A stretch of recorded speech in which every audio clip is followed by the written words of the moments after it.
I am here today at our Children's Center for two reasons. One is I wanted to check on the child who was involved in the incident here recently, make sure that he is doing okay.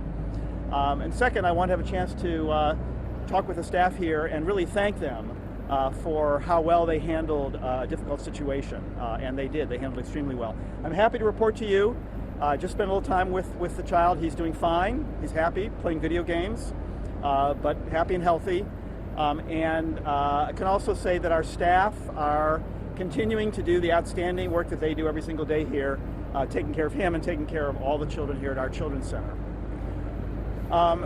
With regard to with the incident here that I know you're all concerned about, as are we, as soon as we learned about what happened, we immediately relieved the individual involved of duty and initiated disciplinary charges against him.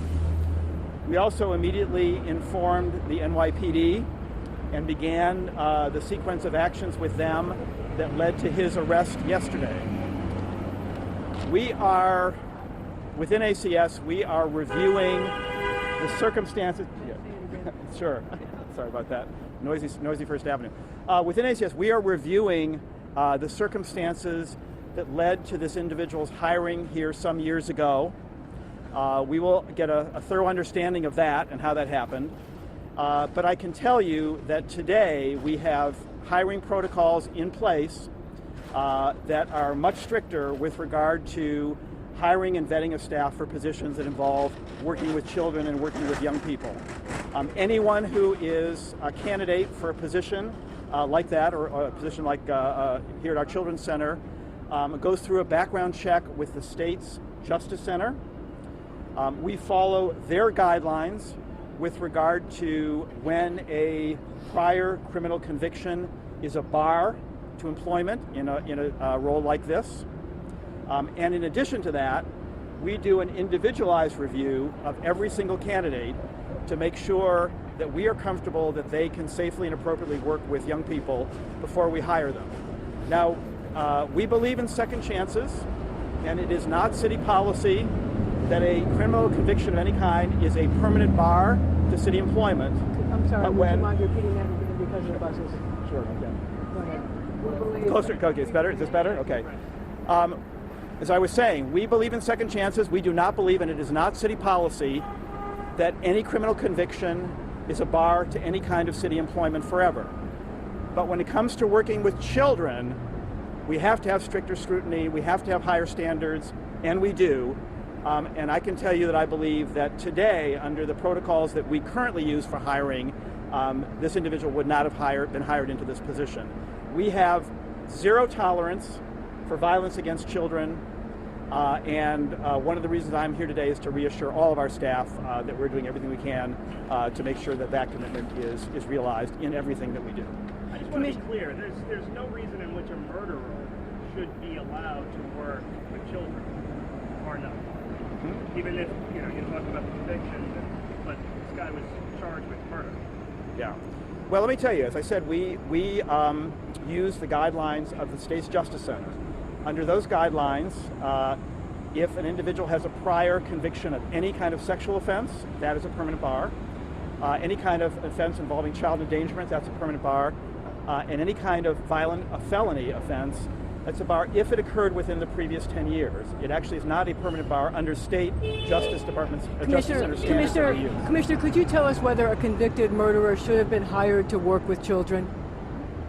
As I said, we use the Justice Center standards. They are the authority that the state puts in place to review people who work in capacities working with children like this. So we use their guidelines, but as I said, in addition to that, we now, today, do our own additional review, and under the review and the protocols we use today, I do not believe this person would have been hired. But your feeling, should a convicted murderer have been hired to work with children in your agency?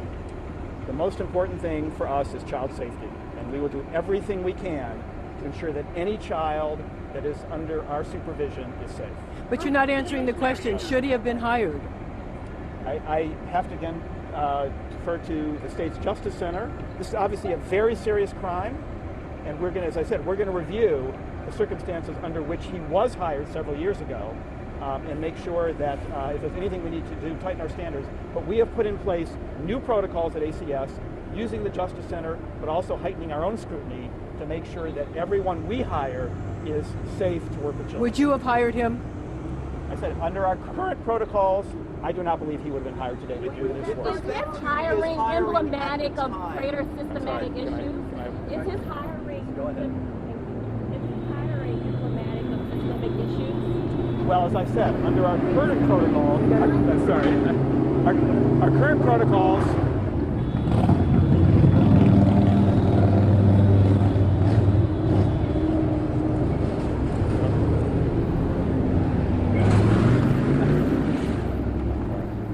Our current hiring protocols for positions like this are very different and much stricter than they were when he was hired.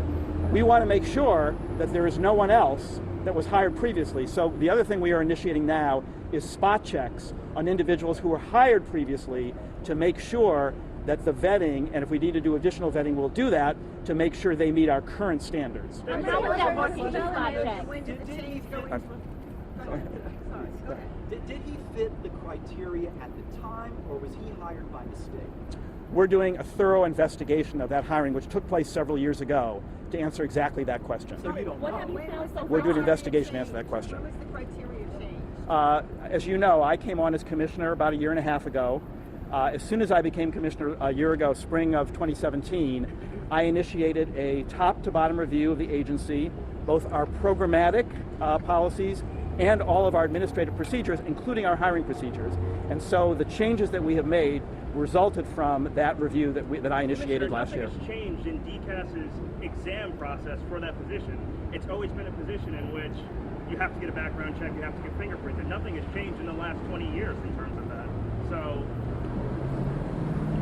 that is true, but the additional requirement now is a background check through the State Justice Center, and that wasn't in place at that but time. any background check would have pulled up a 1981. Well, that's part of the investigation we'll do Commissioner- about how the hiring decision was made several years ago. We don't know Commissioner, that yet. can you tell us whether are there any other people who are convicted murderers or have other felony convictions who are now working for ACS with children? What I can tell you, as I just said before, is we're now doing spot checks on people who were hired previously under our prior protocols to make sure they would meet our current standards. And those, I'm sorry, the timeline for those protocols. Sorry? What is the timeline for those prior protocols that you referred We're going to do that as quickly as we can. We're going to move on that process as quickly as we can. Yeah, sorry. Yeah. So how many felony convictions do you know so far? I don't have that information yet. That'll be the outcome of review. It just started in the last week. Just got that underway. Sorry? Could you conceivably miss someone in the early spot checking? If as a result of the spot checks we identify concerns, obviously we'll go as deep as we need to go to make sure that we have no employees who would not meet our current protocols. But under any circumstances, should a murderer be working with children? I think we're all concerned about that. As I say, we follow the protocols of the Justice Center, and in situations where a murderer would be precluded, we will absolutely make sure that that person does not work in our facilities with children. And he was doing what exactly? He was working as a youth counselor. What percentage of people will be spot checked in the new system? Is there any guarantee that others won't fall through the cracks? So as I said, we will initiate spot checks because we want to quickly determine whether we have concerns about previously hired people. To the extent we discover any concerns, which we have not yet because we've just instituted this process, but to the extent that we do, we will go as deep as we need to go to make sure that we have no one of concern working with children on our staff. Is that 100%? Right, how do you determine who you're going to spot check? Right. How do you determine who you're going to spot check? That's a process we'll go through, but we'll make sure we do it in a way that gives us the assurance we need that we have no one that is of concern on our staff working with children. What do you want to say to the Thank public? you guys. That's Thank all you the very time much. we have. If you need to follow up with us, you know how to reach us in the press Thank office. you. Thank you. Thank you all.